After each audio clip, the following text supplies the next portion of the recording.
화재나 대규모 인명사고 발생에 대응하기 위한 스마트 관제 CCTV 시스템이 부산 소방재난본부에 구축됐습니다.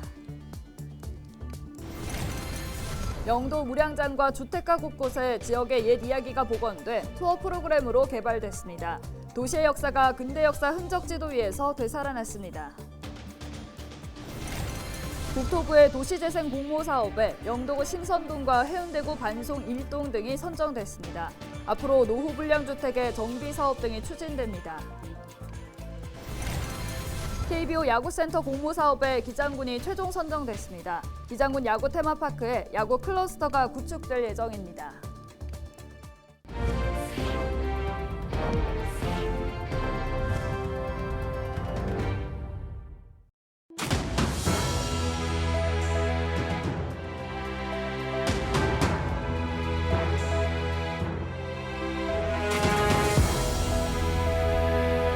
여러분 안녕하십니까? 헬로TV 부산 뉴스입니다.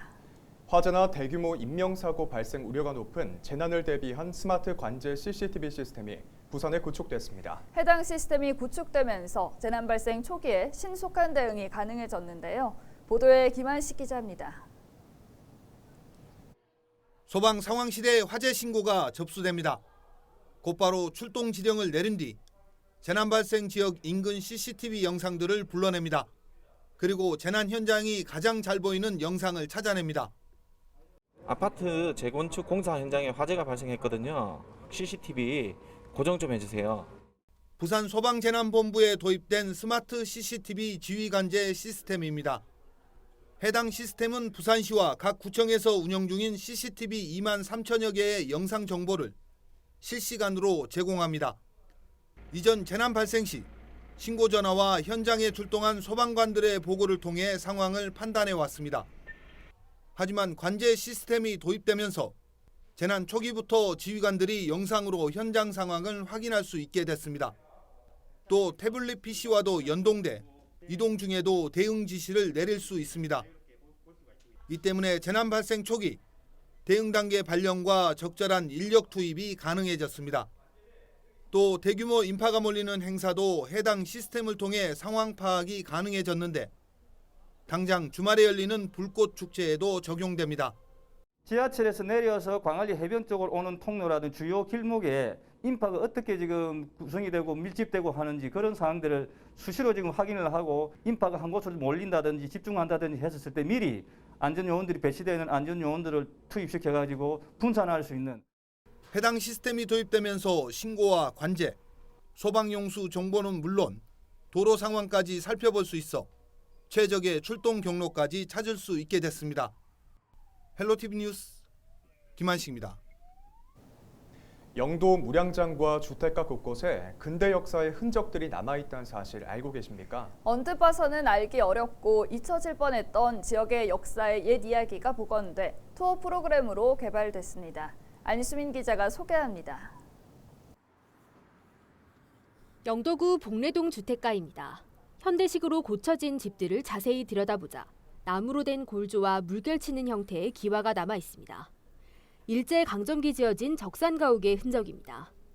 집과 집 사이 툭 튀어나온 기둥, 다닥다닥 붙어있는 나무집들의 화재 피해를 줄이기 위해 100여 년 전 만들어진 방화벽입니다.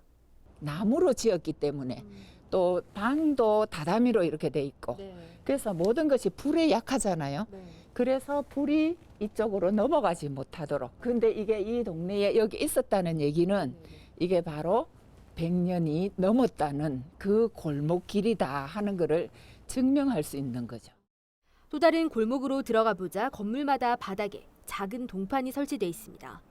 1930년대 이 건물이 뭐였는지, 당시 주인은 누구였는지를 확인할 수 있습니다. 일제강점기부터 복례동과 대평동 일원은 물류와 조선기자재 창고 등이 밀집하면서 선박 노동자들과 입출항을 하는 사람들로 붐볐다고 하는데요. 당시 이 거리는 번화한 상점가였습니다. 100여 년 전 일본인들 사이에서 가게를 내고 당당하게 영업을 했던 조선인 이발소는 지금도 여전히 이발소로 남아 있습니다.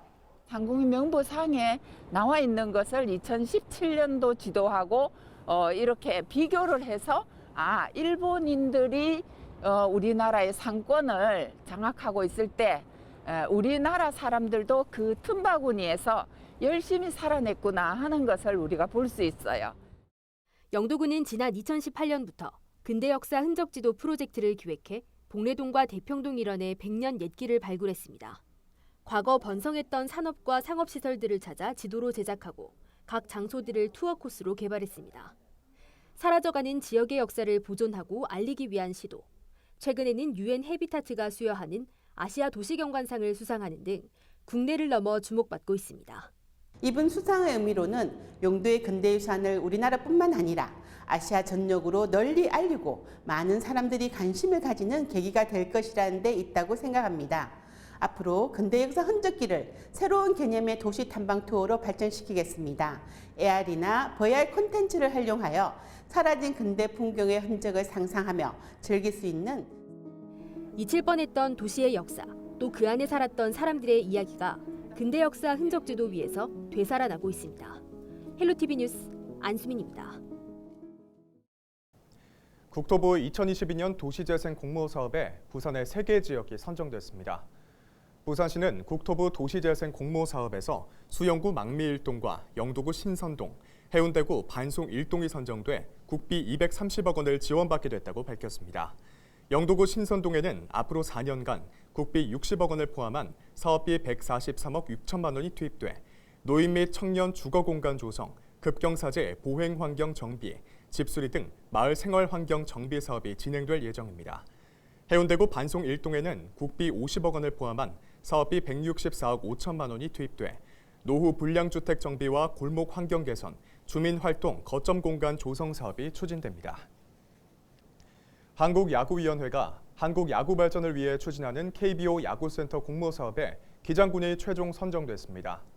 야구센터는 한국 야구의 지속 성장과 건강한 생태계 구축을 위해 필요한 인프라를 한 곳에 모은 야구 클러스터 구축 사업으로 야구의 저변 확대와 프로, 아마추어 야구팀 전지 훈련 장소 확보, 교육 인프라 확대 등을 위해 추진돼 왔습니다. 한편 야구센터로 확정된 기장군 일광유원진의 야구 테마파크는 현재 야구장 4면, 리틀 야구장 1면, 소프트볼 구장 1면이 조성돼 2016년 기장 여자야구 월드컵 대회를 비롯해 대규모 야구 대회를 개최해 왔습니다. 보건복지부 고독사 실태조사 결과 부산이 전국에서 고독사 발생 비율이 가장 높은 곳으로 나타났습니다. 보건복지부의 2022년 고독사 실태조사에 따르면 지난해 부산의 인구 10만 명당 고독사 발생 건수는 9.8명으로 전국에서 가장 많았습니다. 전국 평균과 비교하면 1.5배 높고 세종시의 2.7배, 대구시와 울산시의 1.9배 수준입니다.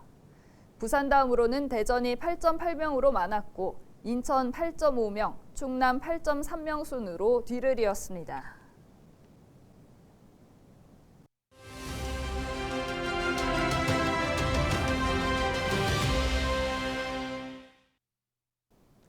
본격 한파 날씨에 매서운 추위가 주말까지 이어질 전망입니다. 일부 지역에서는 많은 눈까지 내리면서 빙판길 걱정이 늘고 있는데요. 대중교통 이용과 따뜻한 옷차림이 필요할 때입니다. 가정에서는 창문과 외부 수도 배수관 등 단열과 보온 상태 잘 살펴보시기 바랍니다. 창틀로 새어 들어오는 바람만 막아도 실내 온도를 2에서 3도까지 올릴 수 있습니다. 겨울철 실내 온도는 20도 정도가 적당합니다. 더 따뜻하게 지내고 싶다면 내복이나 가벼운 웃옷을 더 입고 체온을 유지할 수 있습니다. 난방기구를 꺼내 사용할 때는 안전 인증 제품인지 꼭 확인하시고 가급적 장시간 사용은 자제하시기 바랍니다. 사용 후에는 전기 콘센트에서 플러그를 꼭 뽑아두는 것도 잊지 마시기 바랍니다. 모두가 안전하고 따뜻한 겨울 보내길 바라겠습니다. 데일리 브리핑이었습니다.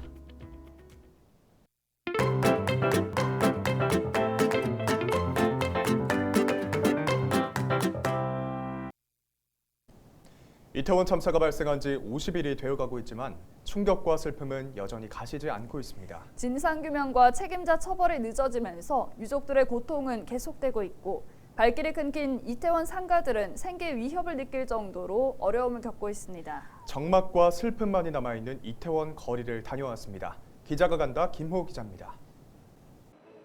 제가 서 있는 이곳은 158명의 목숨을 앗아간 이태원 참사 현장입니다. 참사 직후 추리를 막던 통계선은 보시는 것처럼 사라지고 시민들의 통행이 자유로워졌습니다. 골목 입구에는 희생자들의 넋을 기리는 제사상이 차려져 있습니다. 골목 안으로 들어가 보겠습니다. 참사 직후 문을 닫았던 가게들은 이처럼 하나둘 문을 열고 영업을 재개했습니다. 다시 일상으로 돌아간 듯하지만 우측 벽면에는 추모객들이 남기고 간 수많은 메모지들이 그날의 아픔을 고스란히 간직하고 있습니다. 지켜주지 못해 죄송하다는 추모객들의 메모, 보고 싶다는 친구의 쪽지, 하늘나라로 먼저 간 딸을 그리워하는 엄마의 애절한 손편지가 가슴을 저밉니다. 강아지 보고 얘기를 해요. 강아지 보고 얘기할 상대가 없으니까 강아지는 그냥 강아지도 제가 울고 있으면 제가 다 눈물이 다 그칠 때까지 1시간이 됐든 2시간이 됐든 저를 바라보고 있더라고요. 추모의 성지가 된 이태원역 1번 출구. 희생자를 추모하는 국화꽃과 메모지는 자원봉사자들의 돌봄 속에 비바람을 피하고 있습니다. 비 오기 전에 두세 시간 전에 상황 봐가면서 직접 보다가 바로 이미 쳐가지고 해소를 하는 거죠. 참사 이후 이태원은 방문객의 발길이 뚝 끊겼습니다. 애도를 위해 간간히 찾아오는 추모객들이 전부입니다. 아무도 없어요. 아무 영국 사람들도 오지도 않아. 그리고 월드컵 공할 때는 차를 지하철에서 타고 가면 우리 그래도 뭐 애들한테 뭐 하나 특별단 하는데 이번에는 뭐 한 명도 안 와. 눈앞에서 참사를 목격한 한 상인은 트라우마에 잠시 영업을 중단하려 했지만 사고 현장을 찾는 추모객을 위해 문을 열고 참사 현장을 밝히고 있습니다. 문을 닫자니 골목이 너무 어둡고 또 조문객들 와서 자꾸 찾아오고 밤이 되면 더 캄캄하고 그래서 할 수 없이 문을 열어놓고 있는 거죠. 뭐 장사하기 위해서 넣은 것은 아니었죠. 어둠이 드리워진 이태원 밤거리. 인적이 끊긴 거리는 적막감이 감돕니다. 식당에서 흘러나오는 음악 소리만이 텅 빈 거리를 채웁니다. 제가 서 있는 이곳은 이태원에서도 가장 인기가 많은 세계 음식거리입니다. 연말을 맞아서 시민들로 북적여야 할 이 거리는 보시는 것처럼 한적하다 못해 을씨년스럽기까지 합니다. 장사가 안 되다 보니 아예 문을 닫은 가게도 적지 않습니다. 어렵게 문을 연 식당도 손님 구경하기가 힘듭니다. 텅 빈 식당 안은 정적만이 흐릅니다. 솔직히 하루에 한 테이블 받는 것도 감사해요, 사실. 오늘도 사실 지금 오픈한 지 한 4시간 됐는데도 한 테이블도 못 받고 어제는 지인들이 와서 2팀 받고 진짜 하루에 뭐 10만 원이 아니라 3만 원 팔기도 힘들 정도로 진짜 많이 힘든 상황이거든요. 지역 상인들은 정부의 지원책이 절실하다고 말하고 있지만 희생자들을 생각하면 이마저도 조심스럽기만 합니다. 이태원 참사가 발생한 지 50일이 되어가고 있지만 여전히 참사의 슬픔은 계속되고 있습니다. 고통받고 있는 피해자들에 대한 우리 사회의 따뜻한 관심과 함께 조속한 진상규명이 이루어지길 기대해 봅니다. 기자가 간다, 김호입니다.